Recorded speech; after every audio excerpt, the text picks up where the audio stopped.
छतरपुर से आई एक सनसनीखेज खबर ने पूरे इलाके को हिलाकर रख दिया है। ग्राम देरी के पूर्व सरपंच कौशलेंद्र सिंह बबलू की दूसरी पत्नी ममता सिंह अहिरवार का शव उनके कमरे में फांसी के फंदे पर लटका हुआ मिला।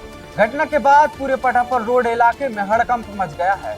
अब यह सवाल उठ रहा है कि क्या यह आत्महत्या है या किसी सुनियोजित हत्या की साजिश। यह मामला छतरपुर सिटी कोतवाली थाना क्षेत्र के पठापुर रोड का है। मृतक ममता सिंह ग्राम देरी के पूर्व सरपंच कौशलेंद्र सिंह बबलू की दूसरी पत्नी थी, लेकिन इनका वैवाहिक जीवन पिछले कुछ महीनों से विवादों में घिरा हुआ है।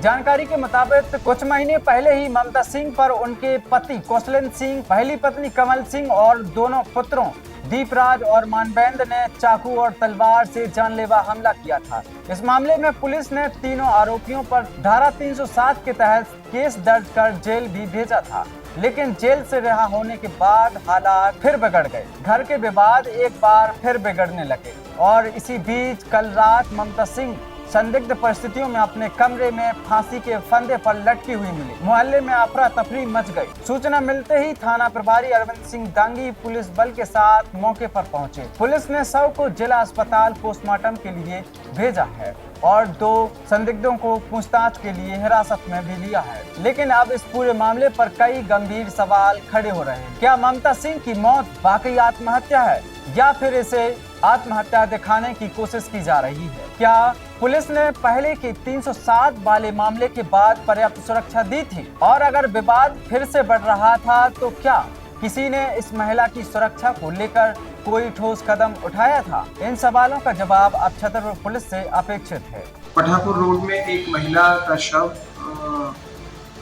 फांसी पर लटका हुआ मिला है, जहां पर वो महिला निवास कर रही थी, अकेले ही वहां रह रही थी और आसपास के जो किराएदार और निवासी हैं उनके द्वारा ये पता चला है कि घटना के समय कुछ आवाज़ें आई थी, इस नाते संदिग्ध है। पोस्टमार्टम कराने के लिए पुरुष और महिला डॉक्टरों के पैनल द्वारा पीएम कराने के लिए बॉडी वगैरह बनाई जाती है। पीएम रिपोर्ट प्राप्त होते ही उसमें जैसे भी स्थिति पाई जाती है, जो कॉज मिलता है मृत्यु का, उस हिसाब से आगे अग्रिम वैधानिक कार्रवाई कर रहे हैं। घटना के सभी एंगल्स पर हम अलर्ट हैं और इसमें जिस तरह के भी सामने आते हैं उसका निगरानी करना आवश्यक है। एक बार और भी उस पर चाकू और छुरी से वार हुआ था, जिस पर सरपंच पति देरी के बच्चे लड़कों को जो है तो मामला दर्ज हुआ। पूर्व में एक मुकदमा दर्ज था जो निराकृत हो चुका है, चार्ज हो चुका है। इसके बाद कई बार महिला ने थाने श्री कोतवाली में आवेदन भी दिया है कि यदि मुझे कुछ हो जाता है, वो बार बार मारने की धमकी दे रही है, तो उस पर उसकी जवाबदार पुलिस होगी। महिला द्वारा जो शिकायतें इसमें पूर्व में की गई हैं सभी निराकृत हैं। सभी पर इफेक्टिव कार्यवाही समय समय पर जब भी उन्होंने किया था तो उसमें मुकदमा दर्ज है और वो मामला निराकृत है, उसमें आरोपीगण अरेस्ट रहे।